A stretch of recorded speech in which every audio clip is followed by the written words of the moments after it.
Bonjour à tout le monde. Dans cette vidéo, Inch'Allah, on va traiter le cours de module hydrogéologie hydrochimie pour la filière STUI option géologie appliquée. Comme introduction, donc, en général, l'eau et la contamination des eaux, en général, l'eau, واش pur, واش n'est pas pur, etc. L'introduction. Une eau chimiquement pure serait une eau qui ne contiendrait que des molécules H2O. يعني إلا بغينا نقولوا بلي l'eau est pure خاصنا نلقاو exactement la molécule d'H2O. Or, une telle eau n'existe pas dans la nature car l'eau possède un grand pouvoir dissolvant. وهذا الشيء ما يمكنش نلقاوه في la nature حيت l'eau عنده واحد البوفوار ديسولفون très élevé يمكن لينا نذوبو فيه أي حاجة. تلقاو d'autres éléments chimiques, donc l'eau n'est pas 100% pure. L'eau de pluie en traversant l'atmosphère, le sous-sol dissout de petit à petit les minéraux à son contact et se charge en éléments chimiques. Le mode de l'atmosphère, il y a des éléments chimiques, le sol, il y a des éléments chimiques, le sous-sol, etc. Donc, le chimisme de l'eau change à travers le milieu qui a récolté, dont il a passé la milieu phagèse. Les deux solutions hydrauliques sont rendues possibles grâce à la présence de CO2. Le CO2 t'aide l'hydrolyse des éléments chimiques في l'eau. Produit dans le sol par l'activité biologique. CO2 t'aide les végétaux la respiration, bien sûr. T'aide le CO2 et la microfaune, bien sûr, la microflore. Lors de son passage de l'atmosphère, l'eau dessous les gaz contenus dans l'air, par exemple l'oxygène, l'azote, le CO2, etc. يعني فاش تيدوز l'eau من l'atmosphère تكون عندنا dessous ديال les gaz اللي كاينين في l'atmosphère. L'atmosphère apporte le chlore, CO4, Na, le potassium, NO3, etc. en provenance des aérosols marins. تيجيونا من l'aérosol marin في البحر, aussi des composés provenant de la combustion des énergies fossiles بحال charbon, pétrole. يعني فاش يتحرق الكربون والبترول وطيطلع السما, يعني l'atmosphère, la composition chimique de l'atmosphère change, donc on va avoir des éléments chimiques qui vont contaminer les eaux. Les centrales thermiques, le chauffage domestique, circulation automobile ou par les poussières arrachées ou au sol nu.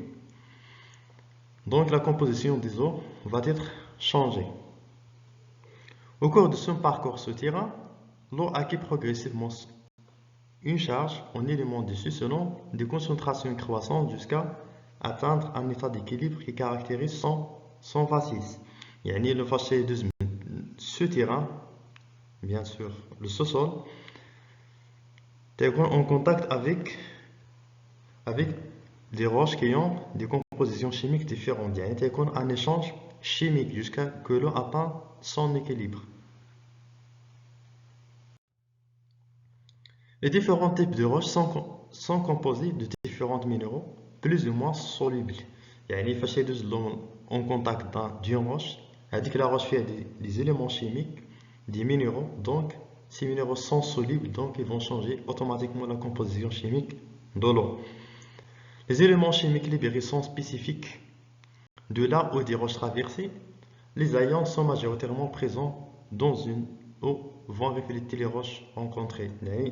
Dès que les éléments chimiques, les ions qui sont les roches, تعطيونا un indice على la roche rencontrée. فين جا داك الماء فاش تنهزو الماء تنديرو ليه l'analyse تنعرفو اين roche qui a rencontré. يمكن لينا نلقى فيه le sodium, le chlore, le potassium, etc. يعني تنعرفو تيكون عندنا une indication, bien un indice sur le milieu qui a traversé. Ce tableau montre donc la composition volumique de l'atmosphère. من اش تتشكل l'atmosphère؟ عندنا 77% l'azote N2, 20% de dioxyde d'oxygène, 1% d'argon et inférieur à 0,5% de vapeur d'eau. H2O, donc, il est variable. Ce diagramme aussi montre les pourcentages comme ils sont présentés dans le tableau. يعني داكشي اللي كاين في الطابلو هو اللي كاين في الدياغرام sous forme sphérique aussi sphérique. عندنا les pourcentages d'azote qui est le plus dominant 77%, autres dans le dioxyde de carbone qui ont un pourcentage de 2%, l'oxygène de 20%, l'argon de 1%. C'est quoi alors la charge dissoute ou bien la charge chimique? La charge chimique كيفاش نعرفوها؟ اشنا هو التعريف ديالها؟ C'est l'ensemble de la matière dissoute à l'exception de toutes particules, يعني la matière اللي دايبه في الماء à l'exception des particules. هذاك داكشي اللي ما دايبش. Se forme d'éléments chimiques aux molécules ionisées ou électriquement neutres. يمكن يكون un élément chimique ou bien une molécule ou bien des ions ou bien des molécules ionisées ou bien électriquement neutres. يعني ما عندهاش ni la charge positive ni négative. Une charge dissoute, c'est tout ce qui n'est pas retenu par filtration sur membrane de 0,45 micromètres. يعني إلا خدينا واحد الممبران دو 0,45 micromètres خوينا عليها الماء، داكشي اللي داز هو اللي تنقولوا ليه اون شارج ديسود. داكشي اللي بقى الفوق تنقولوا ليه phase particule en suspension. Exemple de Ca2+ et de la silice SiO2 هذوك تيديروا تنقولوا لهم la charge dissoute. Comme vous voyez dans ce schéma, on a pris une membrane, on a خوينا عليها الماء، عندنا الماء اللي داز avec ces éléments chimiques تنقولوا ليه la charge dissoute. داكشي اللي بقى الفوق تنقولوا ليه phase particule ou en suspension. C'est quoi alors les caractérisations de la charge dissoute? La charge dissoute, elle fait les éléments majeurs avec une concentration qui est supérieure à 1 mg par litre, des cations qui sont Ca2+, Mg2+, Na+, K+, etc. Les anions Cl-, HCO3-, SO4-, CO3-, NO3-, et on va trouver bien sûr des éléments traces, par exemple l'aluminium, le fer, le manganèse, le fluor, le plomb, l'arsénium, le barium, le cuivre, le zinc, etc. C'est ça les éléments traces, c'est ça qu'on peut trouver dans la charge dissoute. On peut trouver aussi la matière minérale. Les principaux sont يعني la matière minérale راه تعطينا les éléments chimiques تاع هي ديبوز لنا les éléments chimiques. Par exemple Ca2+, Mg+, Na+, K+, etc. Et les éléments traces comme j'ai déjà dit, comme le cuivre, le canidum, le manganèse, le fer, le zinc, le cobalt, le plomb.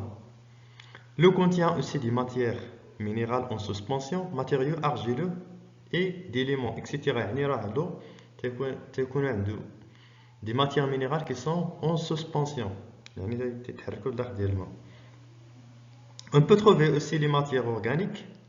Il provient de la dégradation de la matière organique animale et végétale, les plantes par exemple, mais issus de composés issus de l'activité humaine. Comme on peut trouver aussi des organismes vivants, depuis les plus simples unicellulaires jusqu'à plantes et animaux supérieurs, tels que les éléments plus simples unicellulaires, tels que des virus, des bactéries, des algues, etc. C'est ça les organismes vivants. Voilà les composants de la charge dissoute.